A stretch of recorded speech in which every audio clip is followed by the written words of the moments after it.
Hello दोस्तों, मैं मोहित तोमर आप सभी का पीसम सब्जेक्ट लर्निंग चैनल में स्वागत करता हूं। दोस्तों, आज की इस वीडियो का जो हमारा टॉपिक है वह है सघन माध्यम तथा विरल माध्यम। तो दोस्तों, आज की इस वीडियो में मैं आपको सघन माध्यम तथा विरल माध्यम के बारे में बताने वाला हूं कि सघन माध्यम तथा विरल माध्यम किसे कहते हैं।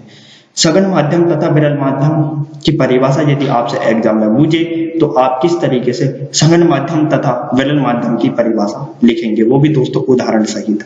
तो दोस्तों, आज की इस वीडियो में मैं आपको सघन माध्यम तथा विरल माध्यम की शुरू से लेकर एंड तक की सभी जानकारी देने वाला हूं, समझाने वाला भी हूं और लिखवाने वाला भी हूं, वो भी दोस्तों उदाहरण सहित।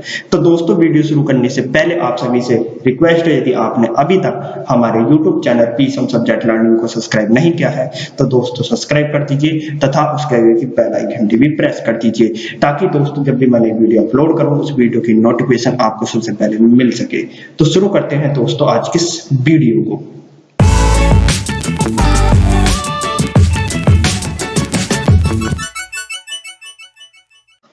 तो दोस्तों, आपको पहले तो हेडिंग डालनी है सघन माध्यम तथा विरल माध्यम। क्या हेडिंग डालनी है दोस्तों? सघन माध्यम तथा विरल माध्यम।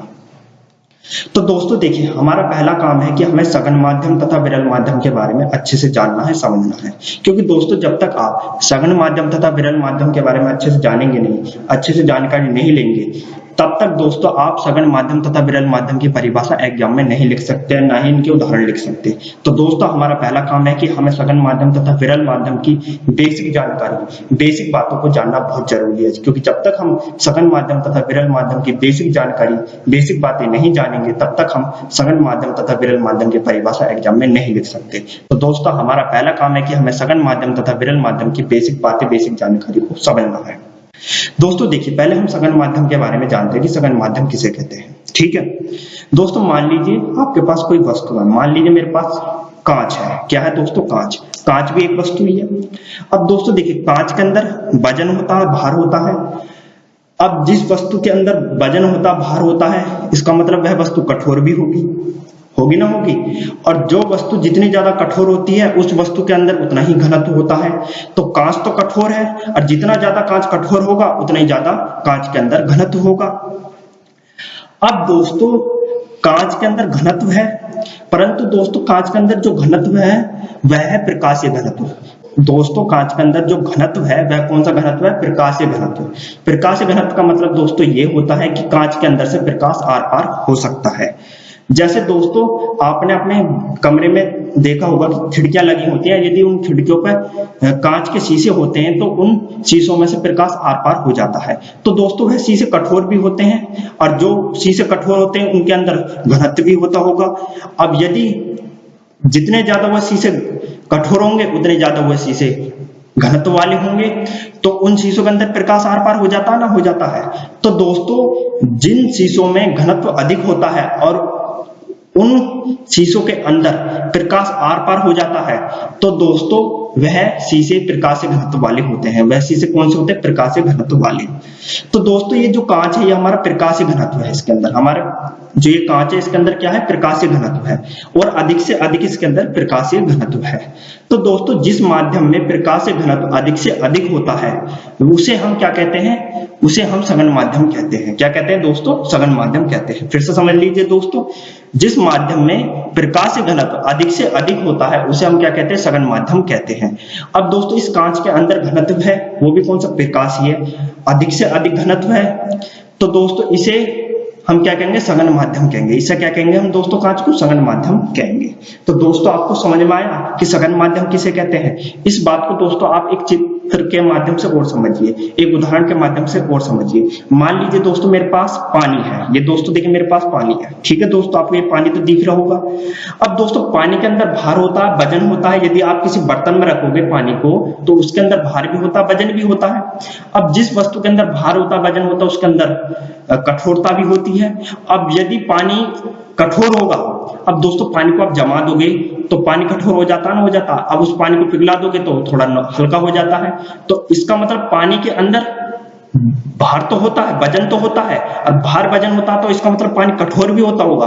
और जो वस्तु कठोर होती है उसके अंदर घनत्व भी होता है। तो दोस्तों पानी के अंदर जो घनत्व होता है वो प्रकाशीय घनत्व होता है। कौन सा घनत्व होता है? प्रकाशीय घनत्व। प्रकाशीय घनत्व का मतलब सीधे सीधे यही है कि पानी के अंदर प्रकाश आर पार हो सकता है।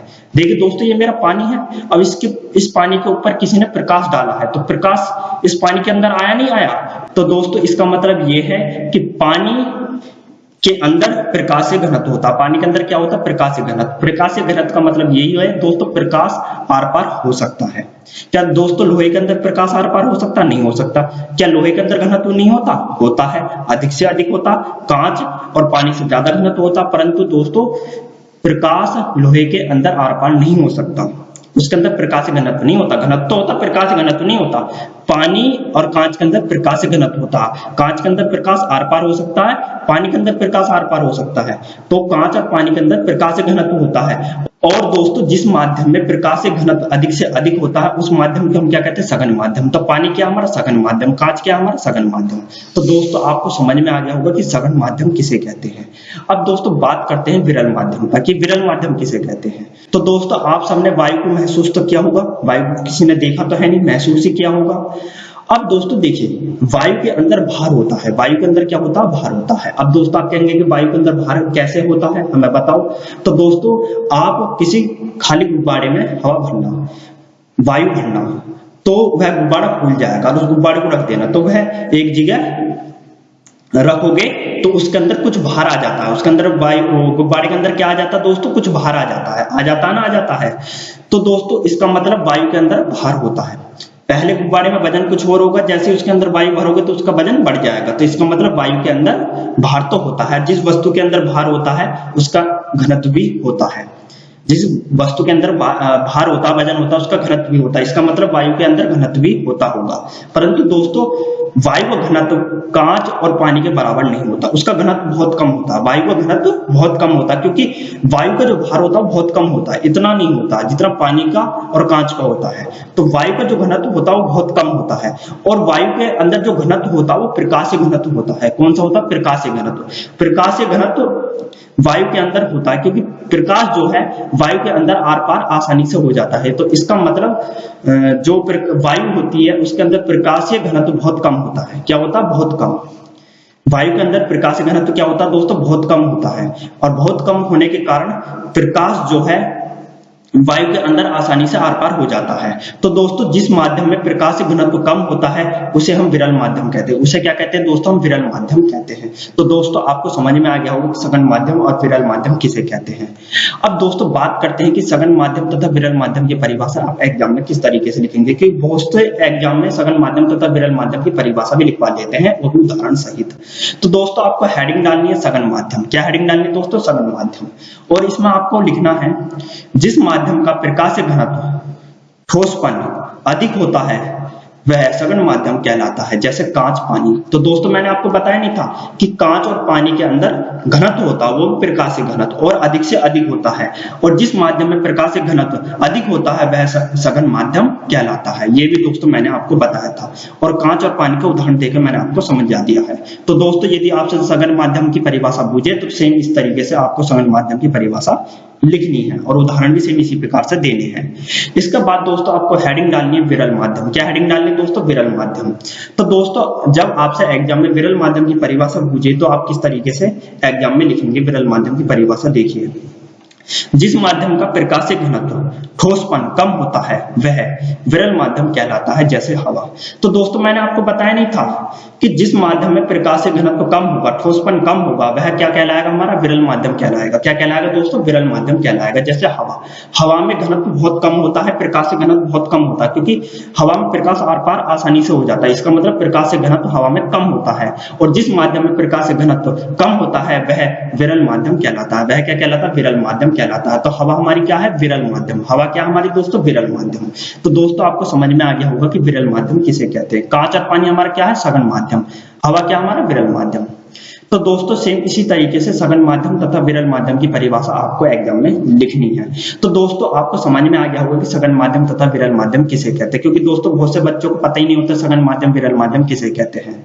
तो दोस्तों यदि आपको हमारी ये वीडियो पसंद आई है तो लाइक, सब्सक्राइब, शेयर जरूर कीजिए। दोस्तों आपका हमारी वीडियो देखने का बहुत बहुत धन्यवाद।